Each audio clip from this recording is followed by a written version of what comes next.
Hi guys, and welcome to this episode of the Comedy Defect podcast. My name's Winter Phonander, I'm a comedian, and this is my show, so welcome to the show, guys. This is episode 54 with a very funny guy. I met him at a gig not too long ago. It was a terrible gig, it was a charity gig, it wasn't an easy gig. And he is incredibly charismatic, he's very funny as well. And I had to follow him, and he did all the things that he needed to do to survive that gig, and I had to follow him. And we'll talk about it a bit in this interview. So I'm not going to ruin the story, but it was a lot of fun, and I thought, I need to have this guy on the podcast. He's just released his first hour special called It's My Salmon, and he's actually tweaking it, and he's going to re-record it, but that is going to be out there pretty soon. So go find him on Facebook, go follow him on Twitter, and go and see this guy live. He's a very funny man. What's been going on with me, though? Well, I've been really ill recently. I've been through 2 courses of antibiotics, 2 courses of steroids.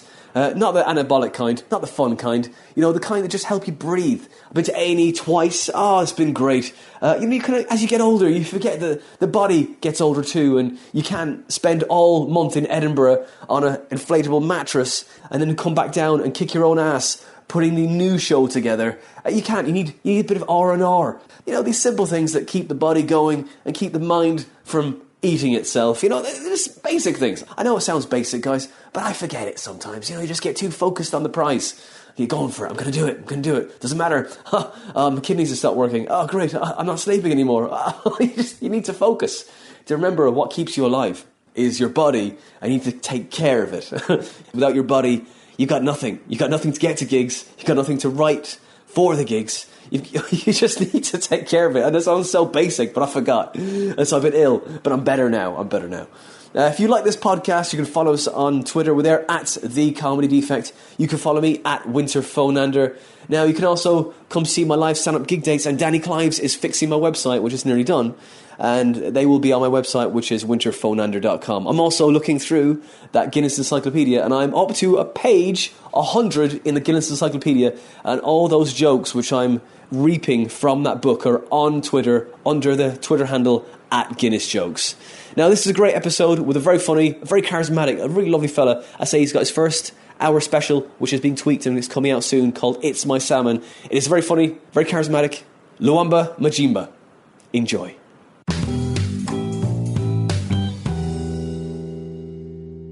I'm going to say it again. Go ahead. Luamba Machimba or Luamba Machimba. Right. Yeah. Welcome to the Comedy Defect. I did it for the UK and for Africa, right? There we go. Yeah. So they'll know who you are in both places now. Yeah.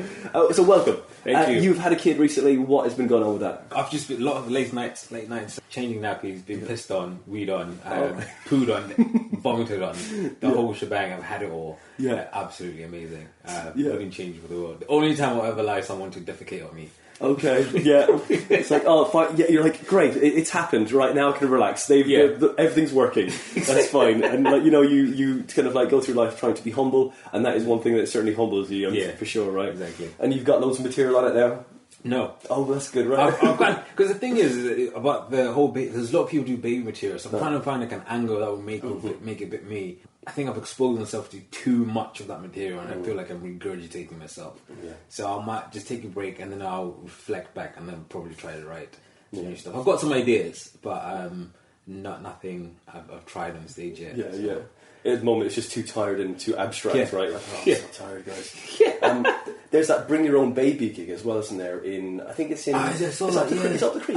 Up the creek, yeah. Is it comedy for babies or something? That's right. Yeah. That sounds like a hard gig. It must be. Yeah. Because like, you got to make the babies laugh. And they don't laugh. Well, mine doesn't laugh yet. Yeah. It might be psycho. Smiles, but it might be wind. You never know. Yeah, exactly. It might be just trying to shit. And then Smile is better than no smile, isn't it, really? You've been gigging for how long now? My first gig was December 2nd, 2000 and... Where are we now? Are we 17? 17, yeah.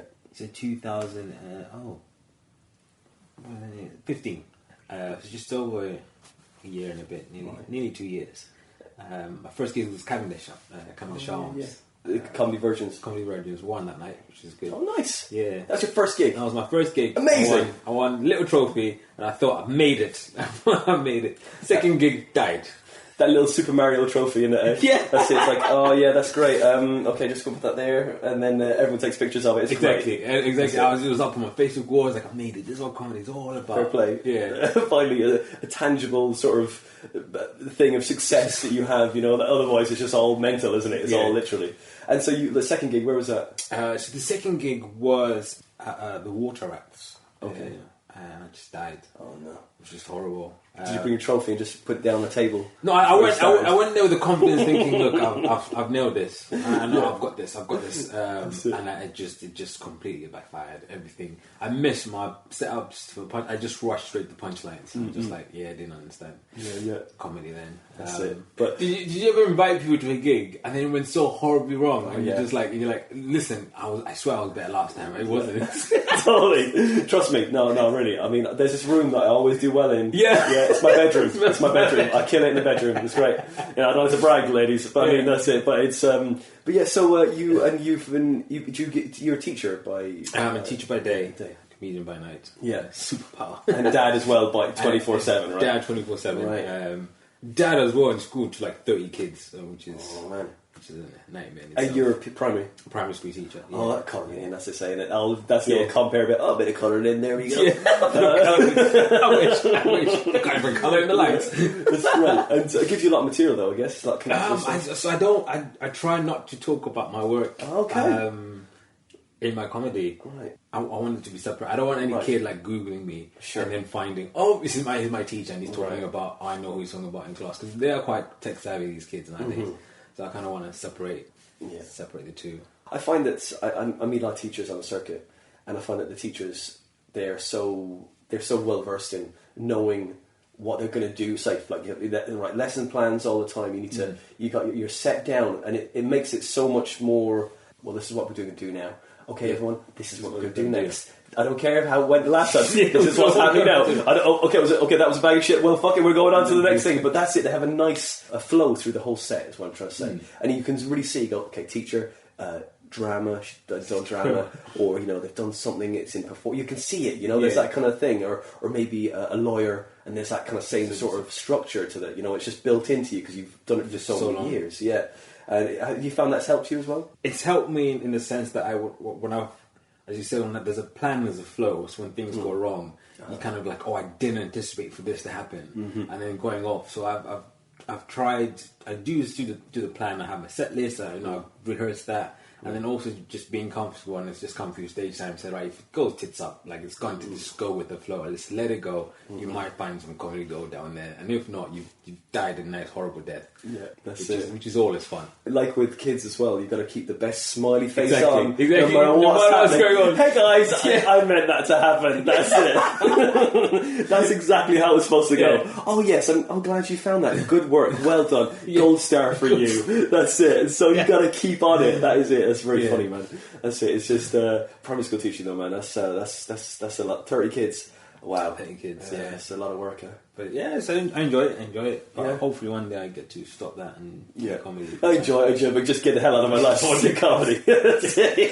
Yeah. You want to go from like I am a teacher to I used to be a teacher sort of thing. Yeah, that's it. Exactly. And so whereabouts you live in London? So I live in Stratford, East London, which is good. It's nice. Bloody expensive though. I mean, the Olympics just screwed me over. Oh yeah, everything go up. Everything's gone up. Like my rent's gone up. Everything's the cost of living has just gone up, and it's just like Stratford. It's like it used to be a dump. It still is sort of a dump, but like it's worrying when you have the house that you used to live in, and it's like £1 million for the house, and you're like, that ain't worth £1 million. Like there's no, but that's no possible way. That's crazy, isn't it? Yeah, and like I love the way I saw in Metro talking about properties now, right? I saw in Metro the houses were like they stopped. There was 400 and something thousand houses. Sold like last year, and at this time there's been 200 houses less sold, and they're trying to make it. Oh my god, there's been 200,000. That's not much. That is not a lot. That's like 200 houses is nothing. It's like there's been a massive dip. Oh fuck off, it's all this bullshit. Yeah. I mean maybe for I don't know. Well. 200 houses is a lot of houses, if you've got no house, what I mean? But if you're these millionaire, property tycoons, it's going to mean nothing, Your home base then is the Stratford Theatre, side gig then, is it? I've never played that gig. What? It's right next door to you. No way. Why? No way. Why? I have been to that gig so many times, and I have seen I saw a comedian get punched. No. There. No. I was like, there's no one playing this gig. When's that? It was like 3 weeks ago. No. Yeah, it was... Okay, was he a white guy? Yes.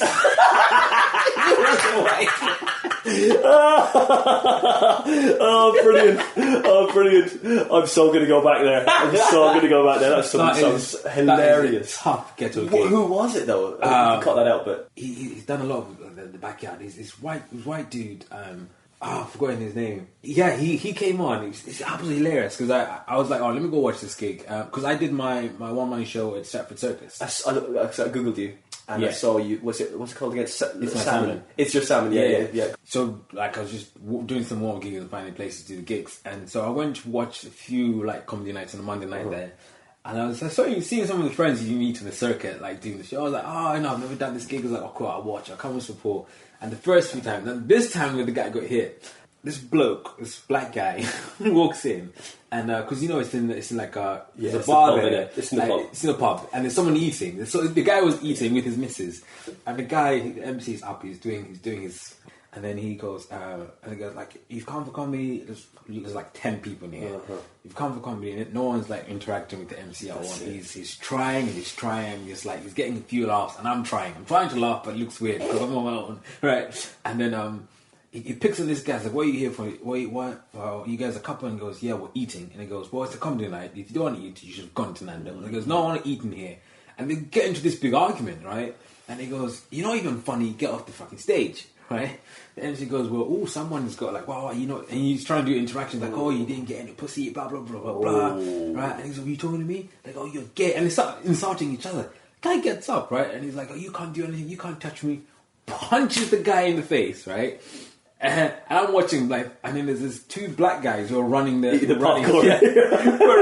gig. And he runs up on stage and tries to separate them, right? Oh, yeah. And he's like, what is going on? Then the bouncer comes in, takes the other guy out. And he's making a fuss. This gig is... The MC is trying to, like, continue this gig, but it's like half the audience just walks out because they're scared. So you're just left with me, the MC who's being punched, and, like, 4 other comedians. No. And this big headliner who's just been on TV came, and I was like, what is going on here? It was a weird gig, and I just stayed just like, I want to see how he digs himself out of this.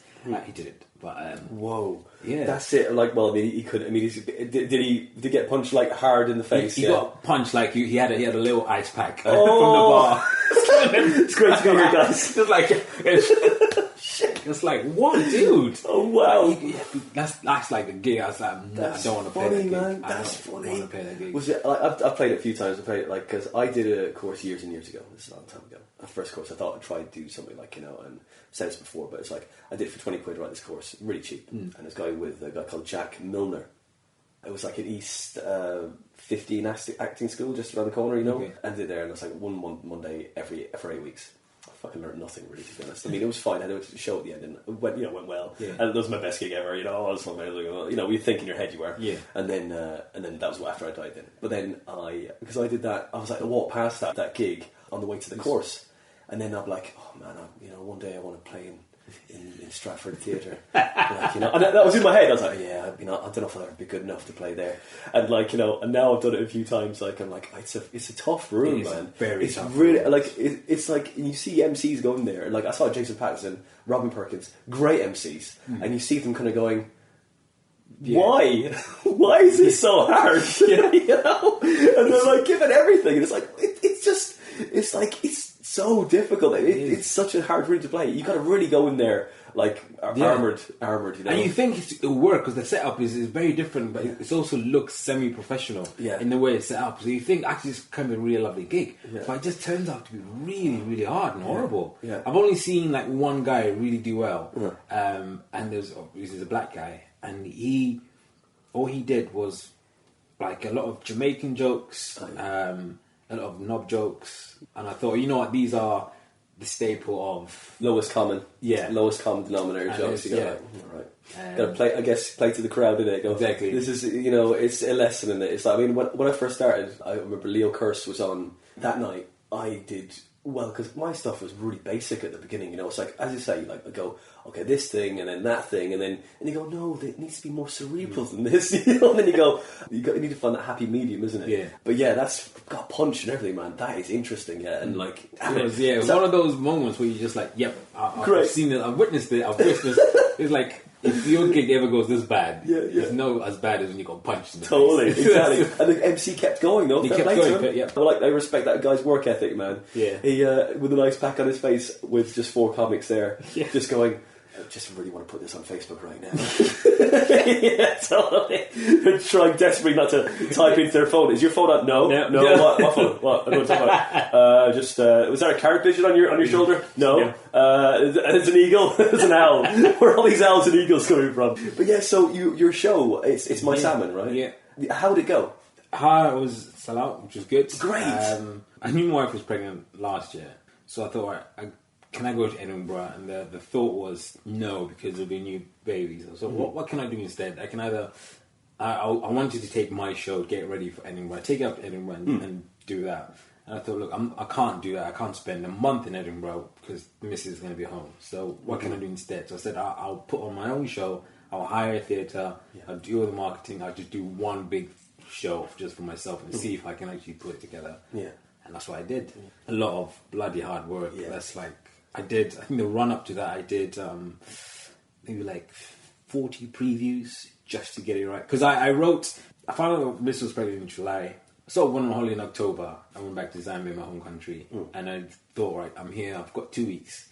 I'm going to write my whole show in 2 weeks. I wrote it in 2 weeks. And it's really hard. I don't know how you write, because I used to write 5 minutes, go perform it, perfect it, come back, do another 5 minutes and build it that way. And I thought, this time I'm just going to write an hour. And then I'm going to just learn an hour. And then I'm going to perfect a whole chunk of an hour, which is the hardest thing, especially if you're trying to try it out at open mics. We can only do 5-minute slots. So I wrote that 2 weeks and I came back and I just started booking myself into as many gigs as I could just to try and try the material out. Some of the material I knew worked already because it was from stuff I'd done earlier. And then some of the material, like I just knew. Some of the material actually I did the first time on that stage for my show. Yeah, so I just booked myself in loads of places. A couple of guys I met in the circuit, they had their own show. They're like, oh, had their own like comedy. And I was like, oh, come do 20 minutes. So then I could try a longer slot here, longer slot there. I slowly built it up. I did a few 40 previews before just try and work it out. And that was just getting in touch with people around comedy clubs. Like, I just need a stage. And I'll bring 5 or 6 people just to hear my stuff out. And I just got some other comedians just just workshop this idea with me. Just like, I just need to, because I was marketing all by myself. I didn't want to mess it up. And I was like, I'm opening myself up to like, and I'm quite young in the game, so, and I thought, look, I don't want to mess it up. I don't want this to be shit, because this is the first time people are going to see me. A lot of my friends hadn't seen me or knew I was doing comedy, so I didn't want to come and say, actually, it's quite shit. So I wanted to make it as... Fear. Yeah. Fear's a great motivator. Because I had got the venue, I think that helped me push, because I knew I had to get myself ready. I had the flag, the posters and everything done. It was just like, I needed just to get the material out there. And your show, right? Is it narrative? It's like got a narrative and art story arc within it, or have you got it's just like jokes? So the concept, the main idea of it is like, initially when I started writing it, it was about me as a Zambian guy, born in Zambia, raised in Scotland, and then moved down to Dorset, and then sent back to Africa to grow up and did my A-levels and the secondary school A-levels, and then came back to university. So it's kind of this where I'm recognised for this culture of belonging to the Zambian African culture, but I don't relate to that because I haven't spent enough time there. And I see myself as British, but no one else sees myself as British. So it's kind of that struggle and trying to find my way through that, and it's kind of comparing the two. That's what I started writing it as. And then it's a little bit of that along the way, but not exactly that through the whole show. I think that if you were to pick apart most comics, they'd always it's a different story, but there's a more of a similar format to everyone. I think that they go right, I'm from here, but I've been brought up here, and then I moved around so much, or I've my life has been turned so many places that I don't feel comfortable in any of the places. So you always feel like that kind of that outsider, no matter what area you're in, and therefore everyone goes, well, comedy, this is great. Yeah. This is where I can fit, Yeah. and that's what it feels like where it goes. You know, I think there's a format for it. It's like, you know, if you, because I have the same sort of situation. You know, I've moved around quite a bit, and you don't feel like you're ever from any particular place because of upbringings or movements of your family. It's such an interesting position because you're so opposite to what everyone else thinks you are. Yeah. You know, and like, no, I'm this. No, No. I'm this, guys. You know, that is what I am. And you know, just because like there's other constraints, you know, but and your show, like you did 40 previews. That's a lot of previews, man. That's great. Now you said you usually take stuff on stage and then you're doing it at home right now. I have, like, everyone says this is, you should do a lot of stage time, right? But you know, sometimes I think that people just put you on the hamster wheel to go, you gig as much as you possibly can, burn the fucking shit out of yourself, burn out, motherfucker, and so you're not beyond the, you know, you need stage time, but there's a certain stage when you go, okay, I'm comfortable, when you know you're comfortable, you go, right, I can do this at home, I know where the jokes are going to lie in this, I don't have to go out and waste my time gigging in where the hell it is to get better. Yeah, well, like one you know? one piece of advice I was told is like, be selective in the gigs that you choose to do, because you end up, like, I was doing so many gigs at one point where, and it is part of the open mic circuit. There's 20 or 15 comedians in a night. You all got 5 minutes, and you're there for 3 hours, and you're on last. So you've, like, your energy is completely depleted, and you've, like, I have spent 3 hours and I've only used 5 minutes worth of my time to actually make myself better. So then you have to be a bit more selective in the gigs that you do. And then the stage time, you get a point where it's not useless, but it's not benefiting you as much as it used to benefit you, because you are confident and comfortable in yourself. So then it's like, all right, what do I need to get when I'm on stage? I need to make the most of that time. So then you bring, obviously, trying this new bit. Does it work? Is the setup good? Is how I'm presenting it? That's it. It's like, you know yourself, then you go, well, you know, I could just learn this at home and then taken it to the club, the proper club, you know, and then done it there. But it's like, again, what you're trying to get out of it. But the marketing, that's interesting. Now, you managed to fill, what room was that? So it was the main theatre. Try that down. Yes. The main theatre in Stratford, you filled it, right? Yeah, so there's two theatres. Not Theatre Royale, it's Stratford Circus. Sure. So that's the 300 seat. Oh, and throw that in there. Well, that's fine. 300 seater, that's great, man. Yeah. And you're from Stratford as well. I'm from Stratford. So that was easy for me in terms of marketing. So I had the posters up, and I was in contact with the venue and said, all right, can you put my posters up? I had my posters done by end of November, beginning of December. The posters were done, so they were up, and I knew my show was in February, so there was a bit more time lead up to it. Depressing when you look at ticket sales in December, like, so depressing, because no one buys comedy tickets in advance. And then it was literally just hitting all the pubs in Stratford, leafleting all over Stratford. Yeah, it was literally what you'd end up doing in Edinburgh, just doing it in your hometown. I just literally just went around every single pub, just put posters up. Just like, I'm going to leave some flyers here, come check on it the next day. Right, the flyers gone, no, all right, can we move them here? But literally just micromanaging everything yourself, get in contact with friends, like Instagram, who've got loads and loads of followers. Like, just put my post up, even for a day, just put it up, you know, just tell your friends about it. Yeah, and then just using your friends' contacts. Literally, that's what I did. Just like, right, just put it out for me, you know, and getting them to send up to your friends, you know, as a comedian. Yeah, that's it. Yeah, that's That's how cool, man. I managed to do it. Do you gig elsewhere in Stratford? Never gigged in Stratford. I've never ever. Right, okay. Ever. I don't know. It's like too close to home. Right, I feel fair. like it's. Gonna be walking down the street going, "Hey mate, you're shit." Yeah, you don't like that, mate. I know. Oh no. Oh god. Right. Yeah, I'm just scared of like really dying on stage, and then people are like, "Oh yeah, we saw you. You think as a comedian. You think as a comedian." I'd rather die somewhere where people don't know me. Die in obscurity. Yeah, that's what you want. I know. I get that totally. I totally get that. I gigged. I think the closest to home I've gigged is West Ham with GNB Comedy. The Arch One thing. It's quite nice. So how far away is that? Within what? That is like 7-minute drive. Okay. 10-15 within 7 minutes of it needs to be a drive. Yeah, it needs to. Yeah, that's fair. Okay. That's fair. That's far enough. And then people who go there they're not really from the area anyway. Yeah. So it's kind of right. nice. Yeah, that's it. You're just anonymity is what I'm looking for. Just that's it. I want to gig, hat on into look back into get back into society. You want to stand out. Just leave me alone, guys. I've done my gig. Yeah. Hopefully it went well. I mean, sure, come up to me if I did well. Great. Yeah. I mean, I want all that. Not enough people. Like when I do really well, like I don't get people coming to see me. I don't know if I've got like a resting bitch face, but no one comes. That's a good thing. That's a good thing. It's a good thing. Yeah. Because I think that's a good thing because usually they're either Well, I think it's mostly threatened. I think like that. I think that's what it is. Just take it as that anyway. Fuck it. I'll help you. All right. Yeah. No, never confidence. It's really good. Like I said to you that we did that charity. You did. But that was a weird. You did all the fucking crowd work. Exactly. I was like, great. I was like, great. This is it.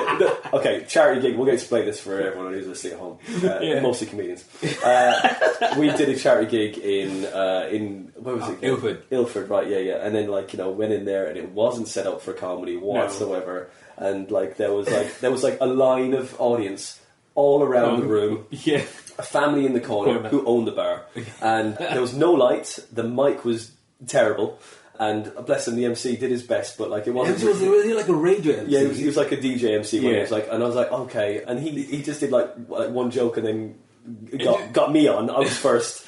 Sorry, I was first. Yeah, you were first, Lubo. And I was like, you were first, and I was like, oh man, this guy has just done all the crowd work, and I was going to do. They're not eating any material at all. That's it. Just 20 minutes of crowd work. I was like, you fucker. So now I've got to do my material and die. Yeah. And then so I just decided to go hating on Lubo because he'd done all of the crowd work, and that worked for about 15 minutes. And then I had to do 5 minutes of material at the end, and I was like, all right, fine. And then I managed to make it work, but it was fucking made it hard for me. I was like, you bastard, damn you, Lubo. So yeah, but that was great. We did our best in it. We did our best with all we're up against. We made him laugh, but they were coming to, even the audience came to the end and said, we did well there. I mean, yeah, I know. We gave it everything. We gave it everything. And you know what? The weird thing about that gig is, so my mum, because obviously I just had a baby then, my mum had flown in to live with us for a month, and I've been telling her I was doing this show, and it was very vague. I'm not telling her anything. And so she heard that I was coming. My wife said, "Oh, actually, he's going to do a gig." And so she's like, she wants to see me. And that was the first gig my mum came to see. And the comment after that was like, oh, you're very brave. Just like... No, that's not what I want to hear. Exactly. Was that your mum? Was that your mum? Yeah. That was my jeez, man. That was mum and your work colleagues. Oh man, that's a tough gig, mate. I know. That's a tough gig. I'll let you off of the crowd work then. That was very. You gotta get something out of this. I could. Yeah. That's tougher. She was like, "Oh, you're very brave." I was like, "Thanks, mum." No, mum. I want you to say I'm funny, not brave. You don't want to be brave. I know I'm brave. Okay. Oh no, I work with 30 kids a day. I'm brave. Look, anything can happen there. Shit goes down. That's it. But wow. So your show, did you get reviewed? Didn't get reviewed at all. Maybe too ambitious. So I very brave. Yeah, very brave. It's called my next show. It's very brave. So I invited a lot of agents down. I think only 2 showed up. The newspaper. I didn't invite any newspapers because I don't know. It was my first. This is like my first hour show by myself, and I thought, I don't want to be known as a guy who had a one-hit show or even a show that was sucked. And then training wheels sort of thing. You wanted to be on. I got it. Yeah. So I just thought, let me just try and. See if I can do it. Mm-hmm. And then the next show I'll try and get some people to come, get some newspapers and stuff. But yeah, I thought if I put up this show and I sell it out, people will come, agents will come knocking on my door. And that's great though. Did you film it? I got it filmed. So I got it filmed. I watch it now, and obviously it's happened this year, but I watch it and I'm thinking, that could have been so much better, or you changed so much in your comedy journey. And I've same jokes, I've rewritten the jokes again, and I think they're funnier now than they were then. Of course. So, but then this is the thing, when does a joke stop? When do you stop working on a joke? Because otherwise you just continue going, don't you? Yeah. And then never finished, man. It keeps getting built back into the mold of the other stuff that's coming into your head, because you evolve and you change and you expand stuff and contract stuff, and it depends on how you are and what the room is, doesn't it? Because that's the thing, isn't it? You're constantly shuffling whatever material you have into a larger set piece or a shorter. Okay, these guys are drunk as fuck. We need to make this short as hell. These guys are quite cerebral. Let's just extend it and put the stuff in that I would have put in, or just take out the stops. Yeah. So I think that I don't think it's ever. I mean, I had to have a joke that I was doing for about maybe. Since I started nearly. There's a little bit the other night, a little callback within it. I was like, that fits it. And I was like, this makes it kind of nice. It's totally filthy joke, but it's like, but it just kind of added a little, he's really thought about this filth. And so, it was just a nice little bit and it got a laugh. It was like that. So yeah, it's always, even just doing it again and again, you always are going to find something new within it, and a callback to it. Because you do it, sometimes your brain just goes, click it in. And then you find yourself as well. I'm writing my first 45, and I've written it now, and I'm taking the Fringes here. I was saying to you before. And then when you write your show, you do it so many times that your brain starts to make connections everywhere. And you're like, oh shit, the structure, this whole thing. You're like, I could make a completely different structure of how it is now, but it becomes only maybe a thing that makes sense to you in your head. Because you're so familiar with it. Exactly. And then no one else is like, what? No, that doesn't make any Yeah, sense. totally. Like, That's it. That's the danger, isn't it? No, keep the structure you had at the beginning because that was the clearest way. And then the connections are there. You can have the callbacks there because keep it simple for them, isn't it? But yourself, you kind of get to that stage like, oh, you become like the beautiful mind, there's papers all over this wall and whatever it is. But yeah, that's it. But so you've recorded this, right? I have recorded it. Have you gonna have it like as a digital download and everything? So with that, what I'm trying to do is, I'm happy with it, but I'm not 100% happy. Okay. Like, I don't want that. I don't want to put it out there as my first piece. I'm not a perfectionist, but I think I can do better. So what I'm going to do is, at the end of this year, I'm going to get refilmed, and I've rewritten some jokes. The purpose of it to try and just slice some things up and just put it out myself as little sound bites on YouTube, Facebook, just to get my little presence out there. But at the same time, I'm also writing a second show, so try and get my momentum going. So once those, because once you put a clip out there, like you can't, it's burnt material. Done. So I'm going to try and put that up there and then do another show, so at least I can tour with that show. So that's the plan for like the next 2 years. That's great. Tour my next show. That's it, man. Keep stacking them up, man. That's great, man. And so, have you edited it already? It's all been edited, all put together. But I want to get it refilmed, so I'm thinking of a smaller venue, and just get proper cameras put in. Because my friend, he filmed it, and the quality is not too bad. But I think the sound quality could be better. A lot of things I want to fix, some jokes I really want to polish up on. I mean, a bit smarter, a bit shorter. Just to display I think even the times of comedy have slightly changed from when I did my show to what it is now. So I want to kind of reflect that in my comedy. And I was watching it, and I don't know if you found this, but like when you get nervous, you walk around a lot, and it's not good. Pacer. Yeah, it's not good for comedy when you're just walking around the stage, people like following you, like, what's going on? What's going on? So again, it was those kind of things. So I gave it to a friend who's right in the West End, and he kind of gave me pointers on how to stand behind it. Exactly.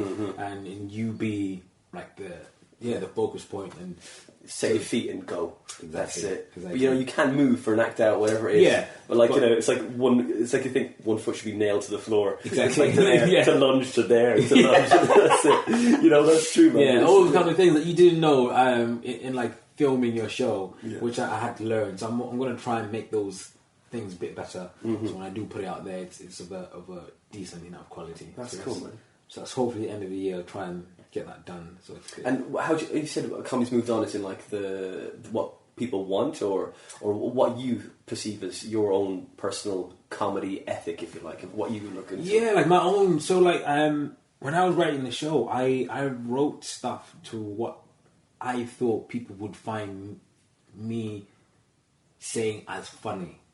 So it wasn't necessarily for what I think is funny. It's what people think they want me to say that will sound funny. So as I was saying things that I myself didn't necessarily find funny, or I particularly enjoy telling, but more like this will get a laugh, so I'm going to do this. And I know there's a bit of that in all forms of comedy. But I think you're giving them what they want, Lubo. Yeah. But I think like I found that if I'm saying what people want me to say, and they don't laugh, I feel like well, it's really. I know it hurts more, doesn't it? Yeah, because you're like you've bent yourself out of shape then exactly to please them, and they're not even giving you what you expect them to give you back. So it's kind of like refocusing that, and also I found like the motivation for me to do that is.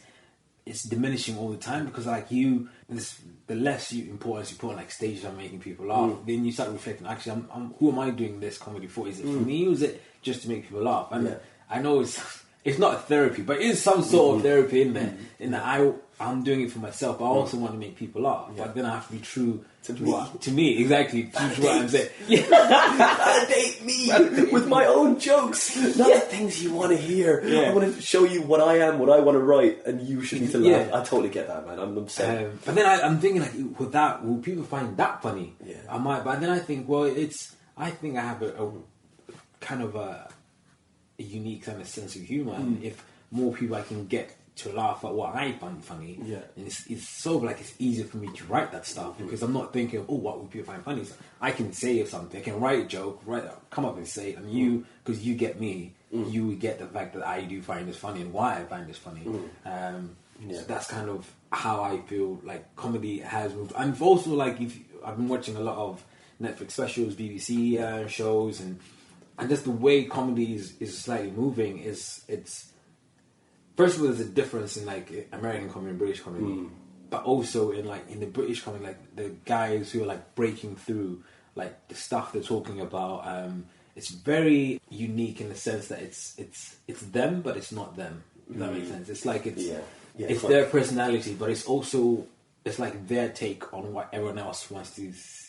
I get what you're saying. Yeah, I totally see what you're saying.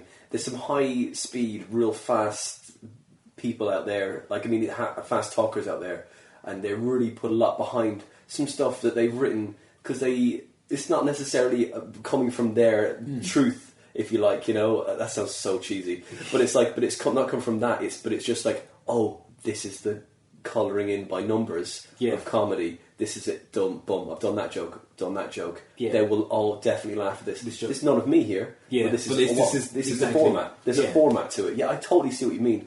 But you want to sticking to your guns is the hardest thing because of what you think is funny, because you are going to take a lot longer route to get to wherever you're going to get, because you're not going to blow the clubs up with that stuff, you know, because they're going to be like, hey, this is not the format that we expect. But I'm not. Do you know what I mean? Yeah, though? You know? Even that. But I'm not even blowing the clubs up now anyway with the stuff I'm doing. So why should I bother stressing myself from doing stuff that they want to hear if that's not even being recognised anyway? So I might as well stick to what I know. You know, I totally agree. Do it my way, and that's why I did in the show. It's like I'm asking for agents to come down. It's like I've got to a point where, like, you know what? If I'm funny, the agents will find me. I'm just gonna stay true to myself. Totally. Do things myself. And at the end of the day, if an agent comes and knocks and he offers me a deal, if I'm happy with it, I'll take it. If I'm not happy with it, so I'll just continue doing what I'm doing, but putting all those things in place where actually I don't need an agent. I can act like I have a big agent, but just do things my own way. And a lot of other comedians who have made it started off the same way, where they didn't. If you're waiting for the opportunity for an agent to come and sign you,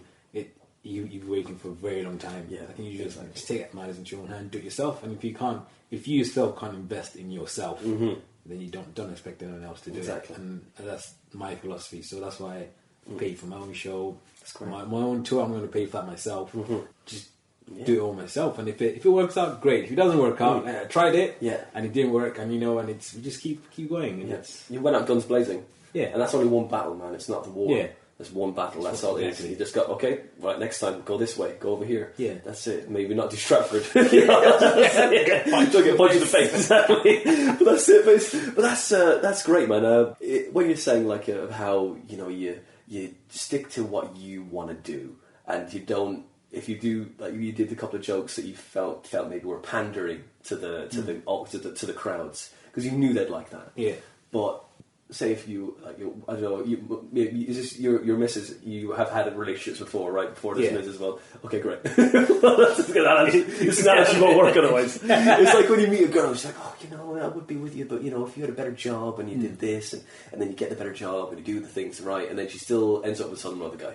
And that's what it's like. And I have a similar story like that. That hurts, isn't it? Yeah, I was dating she was half Asian, half white, right? And I knew, like, I'm black, right? If you didn't get that already, and and you know how it is, like an Asian family can't really, like, they don't, Asians and blacks are kind of like they don't they're separate, they don't marry. And I knew all of, like, a white side of the They're family. Massively racist, is what they are, isn't it? That's what it is. Yeah. Okay. Right. And I never knew any side of Asian side. Asian Indian or Asian Indian, right. Yeah. So I never met any of, like, an Indian side of the family because they would never accept me.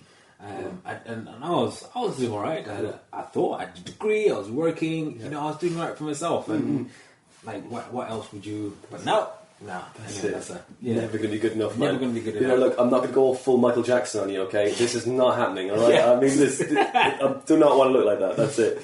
That's it. Well, that's tough. You can never be. Sometimes you can never win. No, but that's the thing. All you can do is be yourself. We've all got limitations, man. Because my dad's Sri Lankan, right? Is it? And you never know. I know, that's it. You got blue eyes. I know, right? But like, whenever, like, there's another comic on the circuit who, every time I say this, because she's her mom is English and her dad's Sri Lankan as well, I think.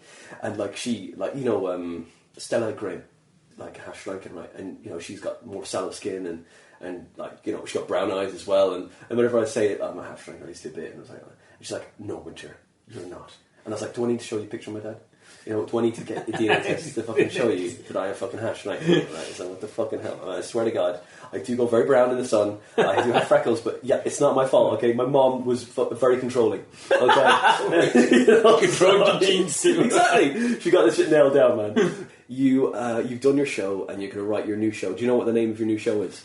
No.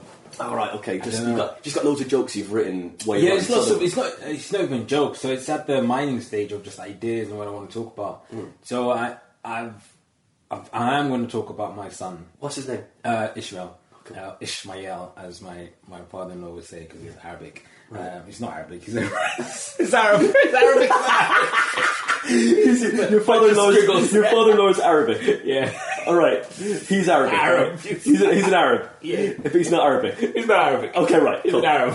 Yeah, that's in the show now. So from what part? From Yemen. All right, cool. Which is cool. We have so many conversations that I don't understand because he's speaking Arab. He's a cool guy. So I'm going to write a little bit about just that. And so the little things that started happening now is, so my mum came from Zambia, and she's looking after Ishmael in the early stages, and she has all these rituals and routines and things that as they do in Africa to like initiate the baby, and the baby's growing. And then you got my father-in-law's side, who's Arab, and he's got these things. And so my little child here, he's like, what is going on here?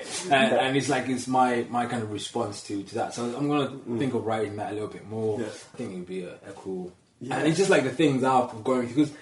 Because I have seen very few comedians kind of praise their kids. Yeah. It's always like, not degrading, but it's kind of like, oh, my son's a shit, or this, or this, and... I see why that's funny, but like I don't feel that way towards my son at all, and I know it's a bit like, oh, he's going to talk about his kids, but yeah, I'm going to talk about, because he is very big. Like he's changed my life. I can't gig as much anymore, so he's changed my life in such a big way, and that I do want to talk about that, how that changes impact me in how I look at like my wife, how I look at him, how I look at just family, and just my whole input in life has changed just so. Yeah, drastically. I mean, that's your new joy, isn't it? Really. I mean, he's your new toy. Comedy was the toy, your world before, I mean, and your wife, of course. But but comedy as well. Yeah. But even like little things that really started to piss me off. Not piss me off, but like I need to get a new car. Right. But the car I really want has only got like 4 seats, because it's a coupe, and like who doesn't want to drive a coupe? Because we've got a baby, I can't. I've got to put like a baby seat in there. So little things that just started to irritate me a little bit more. Like, I can't really get what I want anymore. And I know it's a luxury, but like I can't get what I want anymore because he's there, and then I have to think of like, right, you need to buy a house, but I can't just buy like a flat. It's like it's a house with a garden because he has to run around even. So all these decisions he started impacting on, I have to think about. I never thought I had to think about, and it's just like, well. So your greatest joy could become, but that's it. Maybe, but like Lubo, when I saw you on stage, man, you're so charismatic as well. You're like so warm and like full of joy. So that would really fit you as well, because you talk about being annoyed at something.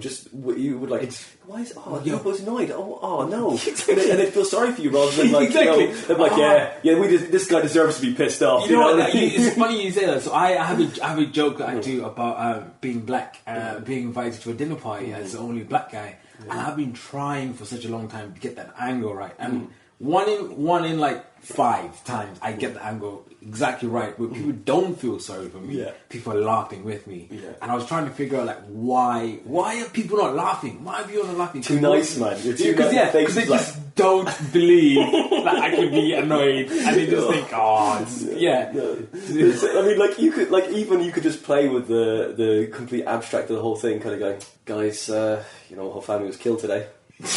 I mean, look, with his face, I could say that, and you would you wouldn't think that I was being serious. No, but I'm sorry, like my whole family's dead. Honestly, guys, I was like, and I'm like, I mean, but even like you could like honestly, because like you're such a warm person, you know. Maybe that doesn't fit, but we'll see if it works. Yeah, you know, the whole time was good. Boo, get off there, boo, get off, shit, man, shit. Get off, Dong.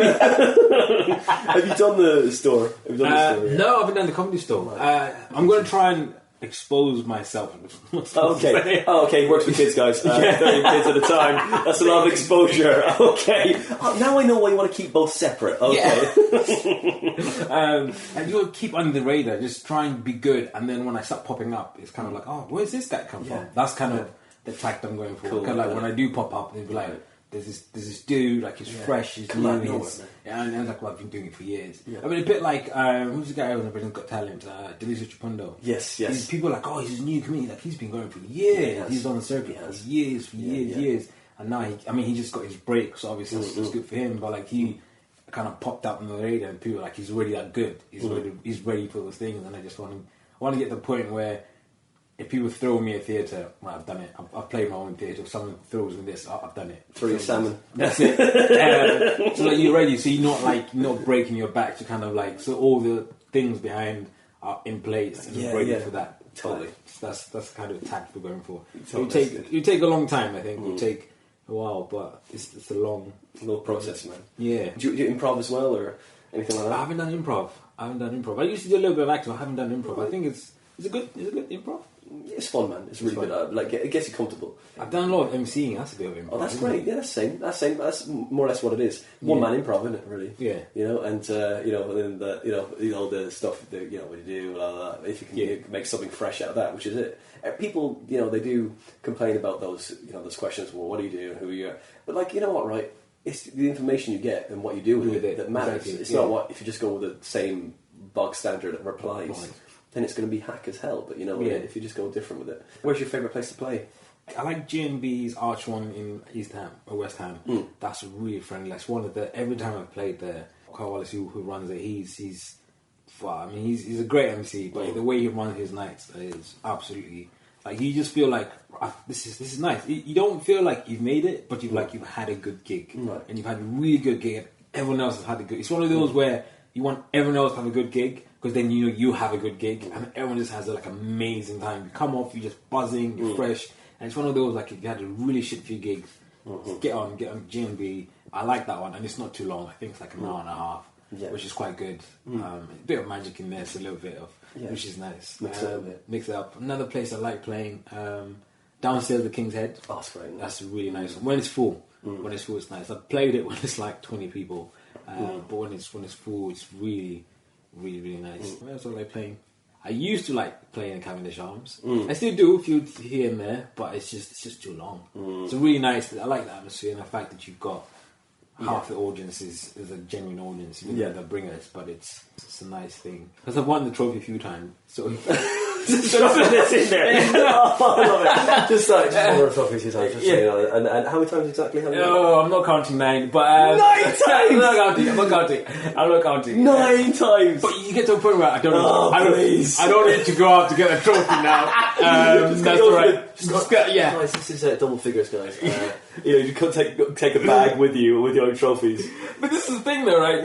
It's it's a bit more kudos for me, because they do a clap off, don't they? You're like, everyone who's bought you a drink, you go up on stage, and then they have a clap off, and it's so nice. So they read your name, and Lubo was bought a drink. It's like, sorry, I won it too many times. I'll let everyone else go. It's like, not me. 9 times. I think you should go one more. Just make it 10. Yeah, but then, because the people who run it, they know me. So, because that's the thing now, if you run it too many times, because it's for new people to, when they get started, it's kind of greedy, isn't it? It's crushing everyone's dreams, man. Yeah, got it. 10 of these. 10 of these in your face. You're like the Michael Phelps of the Cavendish, aren't you, really?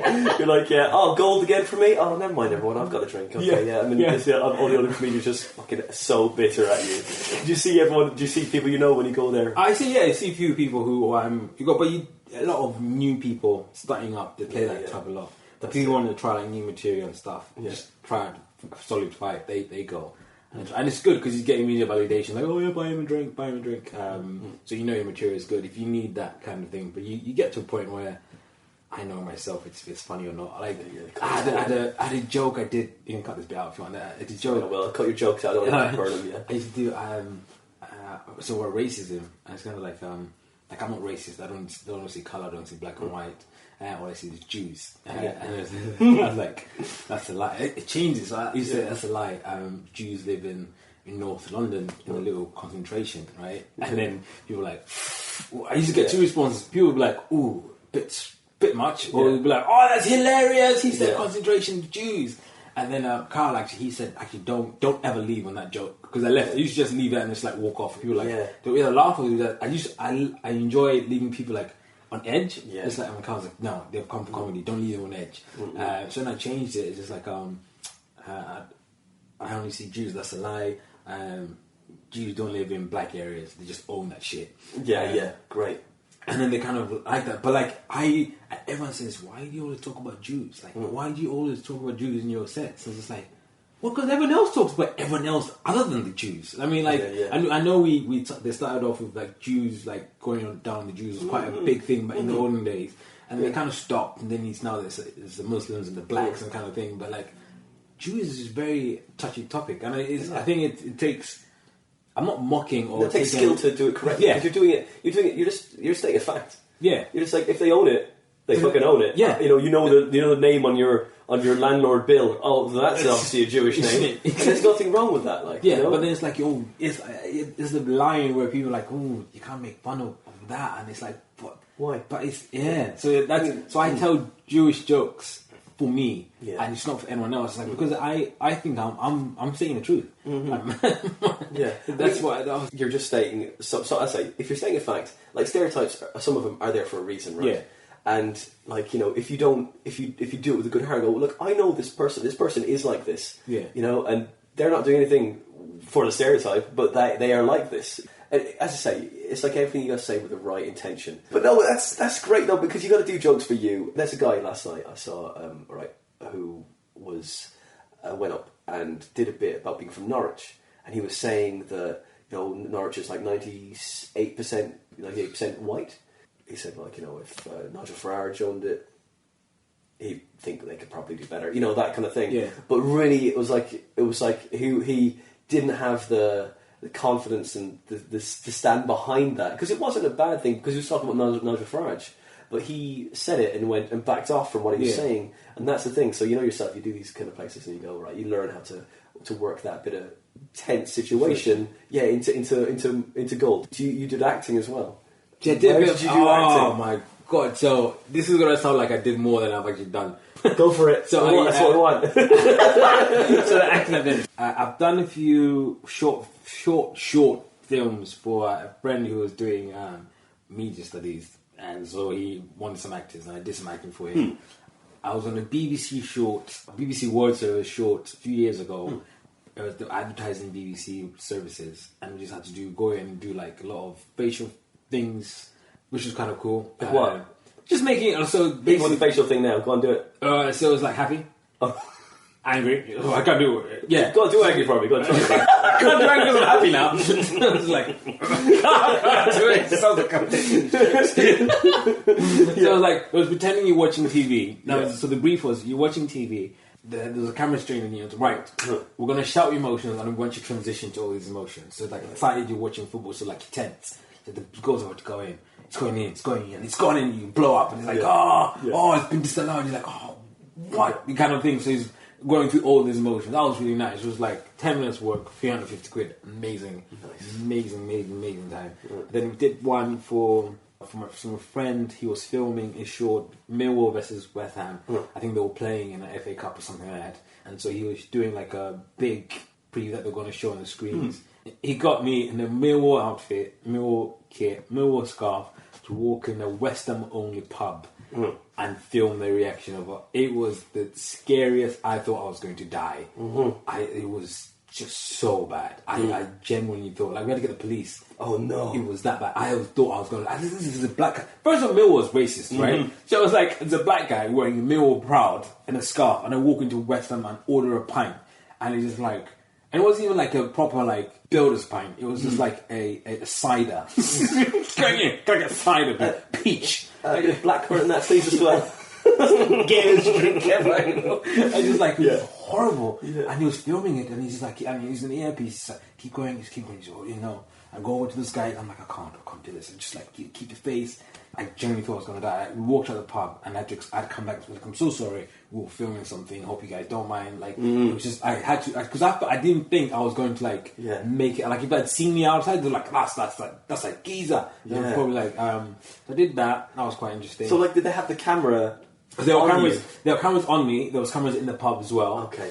So they filmed me like walking down into the pub. So there's a lot, like it was before West Ham game, right? So there's a lot of people that were already drinking, and it was just it was just really, really, and it was like West Ham only supporters here, and they managed to get me through the door because we talked to the people on the bar, like we're just doing this, like, oh yeah, that should be fine, and like don't let anyone else know, like we're just filming the reactions, we're filming this, and it was just. It was the kick out racism campaign. Did you turn that into a joke? No. Oh, you should turn that into a joke. Yeah, well, I did loads of school plays. But that doesn't really count. Did you do any like auditions or anything like that? Or for the school plays? For like anything like that? Anything. I auditioned for Kiss FM radio presenter. Oh yeah. Yeah, got the second round. Nice one, man. Yeah. They had to. I remember what the brief was. Imagine you are you're interviewing Justin Bieber. What would you say?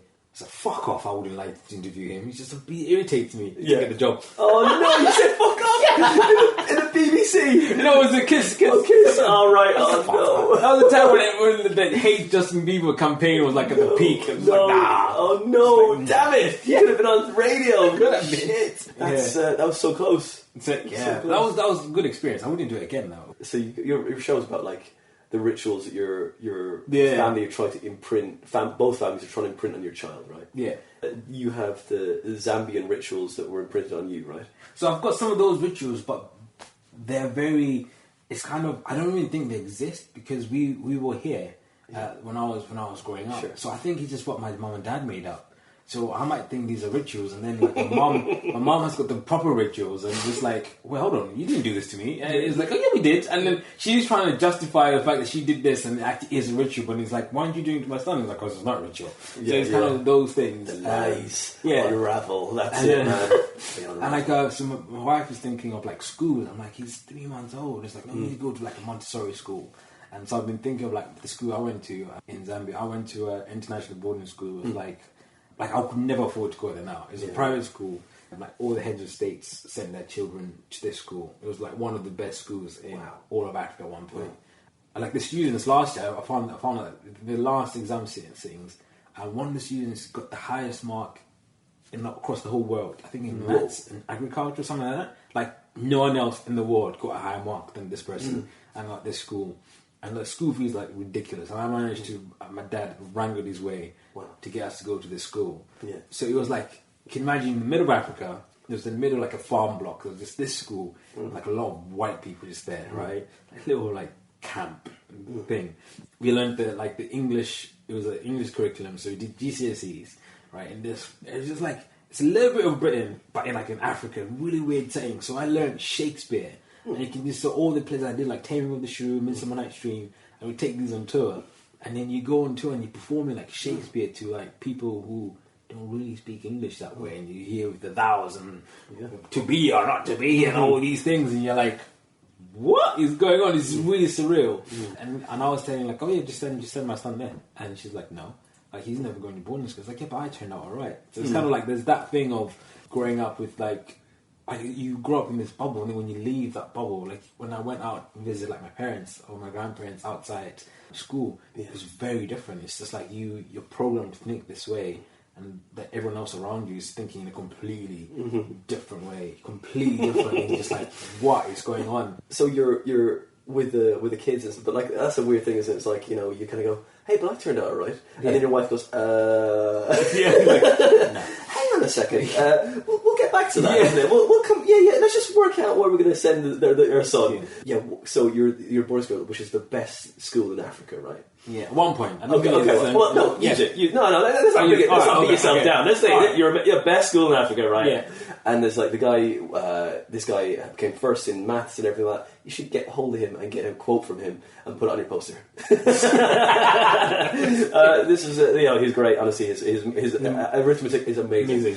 Okay, your dad, right, sent you to this amazing boarding school, right? How does he feel about you pursuing a career in comedy? So there was two things about my dad. You need to know. Initially, when I finished my GCSEs and my A levels, I go to London School of Performing Arts. My dad is typical African dad. Like, no, I'm not paying for you to go prance around on stage. He was like, no. So I ended up like in spite, I kind of got into like UEL, which is a good university in itself. But I did like economics. It's like I'm just going to any university just to get out of the house. So I did economics, and I've always wanted to do like comedy. So I started doing comedy. And he was initially just like, why are you doing this? Like, are you still working? You still a teacher? Like, yeah, I'm still a teacher. Like, good, yeah. You always need to have something that you can, just do on the side.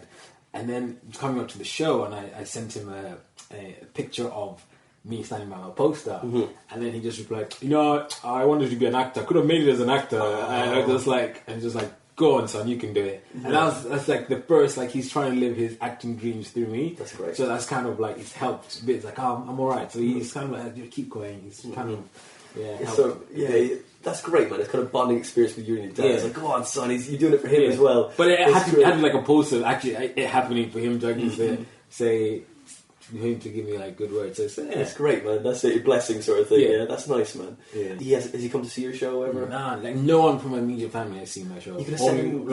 I'm not seeing the DVD. Oh man, you should send him the DVD, man. No, really, no. Why? Is there stuff about him in it? No, there's nothing bad or anything about. I just only a few people have seen the DVD. Like I'm happy. I'm proud of what I've done, but I feel like it's not the finished product. Okay, got you. It's not finished. Maybe the one I film at the end of the year, I'll probably send that one. I think that one is going to be tighter. Hopefully me at my best. Yeah, that's what I'm trying to. Yeah, the training wheels were on. I get it. You're just like, this is just a tester. Just doing the gym work at the moment, and the next one is going to be like, to be ready. But I don't think it's going to be an hour, so I've cut it down to like maybe 45 minutes. That's enough. 40 minutes is like the time that we watch a series, isn't it? 45 minutes is like, that's an episode. Yeah. An hour, you're like, okay, watch 2 episodes, an hour and a half is fine. But like over an hour, like, it's an hour.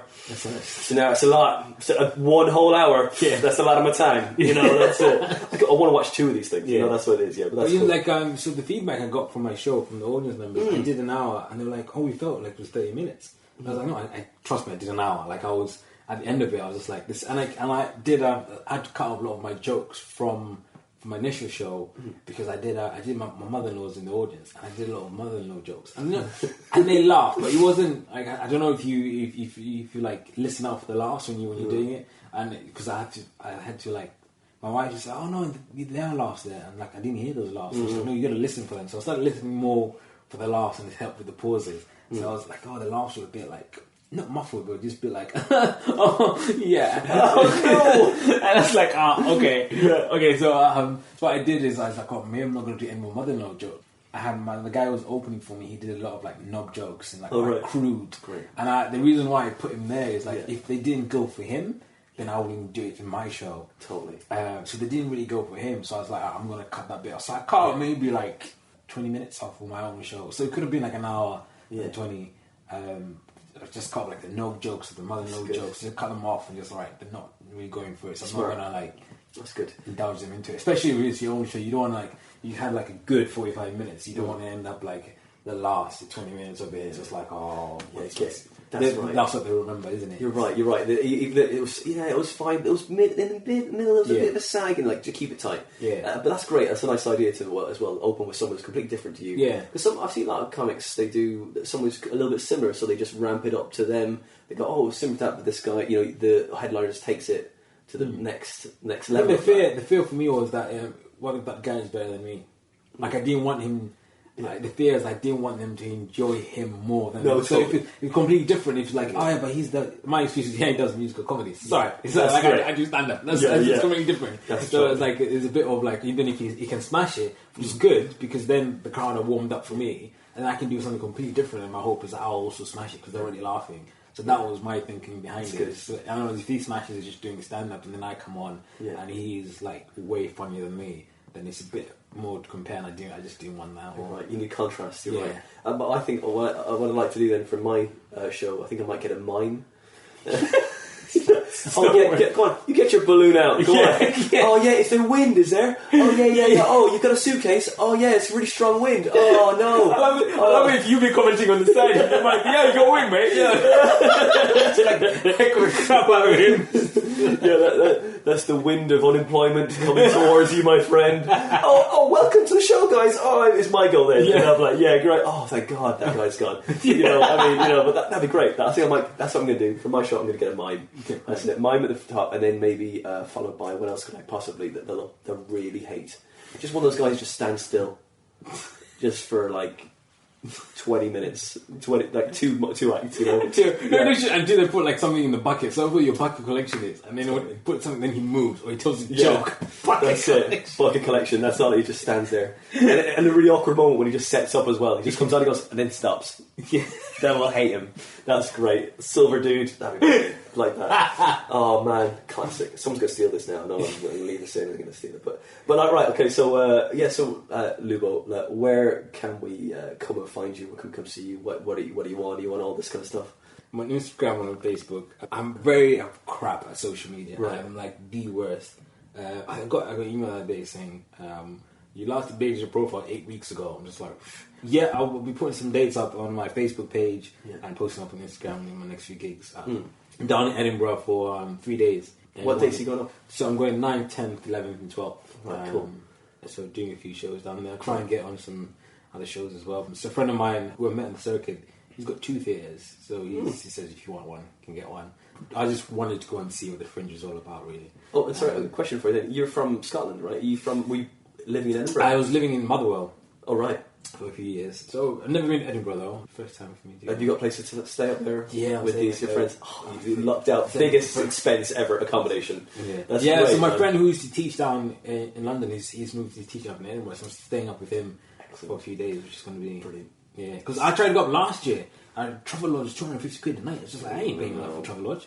You could like you lean against the wall, you're in the next room sort of thing. You don't want that. Yeah, that's crazy. But so you're doing a couple of theatre shows up there? A couple of theatre shows up there. So I'm going to do It's My Salmon again. I'm going to work on the December one in what's the thing else slightly better, just improved. You invited some agents as well to come to that? No. I'll invite agents to the December one. Just working out. I think like the December one is going to be like I'm going to get some proper marketing for that. Get some proper agents down to watch that. Yeah. Get a proper film crew and student film crew. Work experience. Work experience. All the way. Yeah. Oh, you're in media. Bad idea. Yeah. I'm doing comedy, and I thought media is a bad idea. You know what I mean? Like, there's enough of us in comedy, but media, okay, well, have fun. Make a great cup of tea. That's all I'll say. That's it. You'll get places. So, like, a few guys who film the DVDs, they got like masters film students to come and film there because they were saying a lot of them have all this high standard equipment. Yeah. And they're dying for projects. Exactly. So it's like so I've got in contact with 2 universities and just trying to get them to come very down. clever. And, I like that.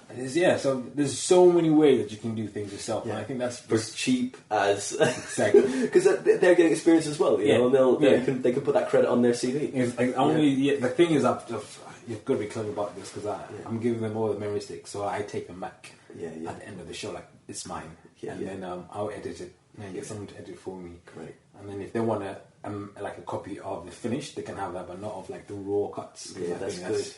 I don't want my stuff out there. And as well, being a comic, you know where it should be cut, where it needs to go closer with facial expressions or whatever. Because you don't want they can't direct it, they don't know what they're doing. They just do the technical stuff and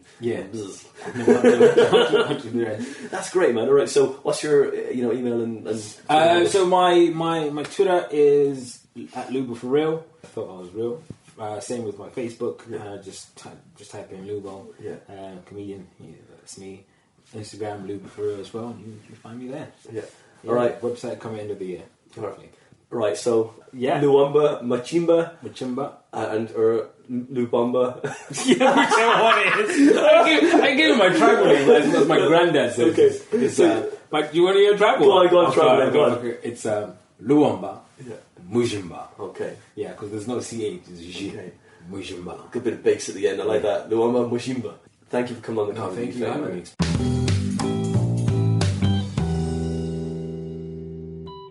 And that was very funny, as I say, very charismatic. He's just a lovely fella. Luamba Majimba. A bit of bass at the end. Got it right. Go find him on Facebook, go follow him on Twitter, and go and see him live. He's tweaking his hour show called It's My Salmon, so go and see the dates for that on his website, on his Facebook page, on his Twitter, on his Instagram, which is Luamba For Real. If you like this podcast, you can follow us on Twitter. We're there at The Comedy Defect. You can follow me at WinterPhoneander. Now, if you want to come see my live stand-up gig dates, they'll be on my website, which is winterphoneander.com. And I'm also going to be previewing my new show, which will be taking all around the country. And those dates for that will be also on my website. You can also see all of the jokes I've taken from the Guinness Encyclopedia up to page 100 now. And they're all on Twitter under the Twitter handle at Guinness Jokes. Now, if you like this podcast enough and you would like to donate, you go to Patreon, type in The Comedy Defect Podcast. You can donate as little as £1 or as much as you feel this podcast is worth. And those of you that do donate, thanks. And those of you that don't donate, that's okay. Look, just share your favourite episode. Tell your friends about the podcast or give us a nice, honest review on iTunes. It's really easy now, guys. You could just go onto the podcast app and you can leave a little review there. Type it just on your phone. It's nice and easy. You don't have to go on your computer anymore. Well, that's it from this episode of the Comedy Defect Podcast. Thanks for listening, guys. Next month, we have a very funny guy, a bit of a warlock in the comedy community, a bit of a hipster.